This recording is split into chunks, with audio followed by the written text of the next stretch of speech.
Proves that simple changes make a big difference, doesn't it? Well, one organisation that spent many years lobbying for action on climate change is the Women's Institute. And Anne Jones is from the WI and can tell us more. Anne, good morning. Good morning. It is sometimes the simplest things that can make the biggest difference. It's not necessarily about going out, spending lots of money, putting solar panels on roofs. It's little changes that can make a big difference. You're right. We can all make a difference. We can all make sure that climate change is something that we can learn a huge lesson from. And individually, as consumers, we can make a big difference in the way we shop, in the way we look after items that we've already got, in our washing habits, whether we're washing clothes too often or not and using too much electricity.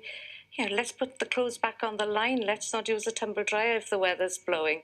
Let's use the natural resources that we've got around us.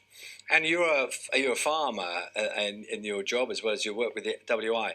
I mean, there is a huge change in attitude going on at the moment. I don't know how you relate to that, but something very significant is happening right now. There is a huge change, and there's a huge change in the way that we're consuming food, and there's no doubt that people are more concerned about where their food is coming from. And as a farmer producing red meat in the Cambrian Mountains, I feel quite strongly that we should be looking at the type of meat that we eat and how it's produced. And I would say that Welsh lamb from the Cambrian Mountains is probably the best you can get because it's all grass-fed. In amongst that, you'll be aware of the argument that part of this message is eat less meat. That is one of the messages that's coming through very clearly. Yes, and we all understand that and accept that is the reality now, that we're going to have to cut down on the amount of meat we eat, but choose wisely, because there's a huge difference in the impact of some production of red meat to other production. So choose grass-fed if you can.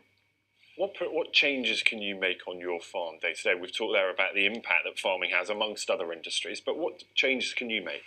Well, we're part of an environmental scheme with the Welsh Assembly Government, and we've been looking at stream-side corridors, making sure that we're not overgrazing, so that the impact, our carbon footprint, is considerably smaller than it could have been and should have been. So we're taking our role as farmers very seriously, and farmers always have been the custodians of the countryside, so I'm quite convinced that they will adapt and change to what's needed for the future. Women's Institute is a very influential organisation, not necessarily in an obvious way, but we've seen in the past, when voices are raised at the WI, it does have an impact. What part do you think that organisation has to play in what will happen next? We're the consumers, aren't we, women? We're the change deliverers in society. And I think when people hear that the Women's Institute are involved in a campaign, they hear the voice of reason and they think that something has got to happen, and it's got to happen now.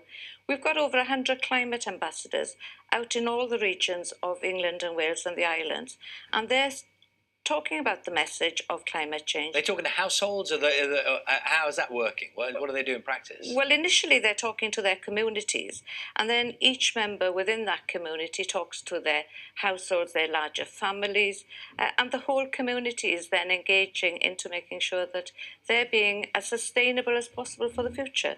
Because at the end of the day, it's up to all of us. And thank you very much. Anne Jones is Vice Chair of National Federation of Women's Institutes. And thank you to Bronwyn, who you saw in the clip earlier on, who, young people are very much setting the tone for all of this. We're mindful of that. Thank you.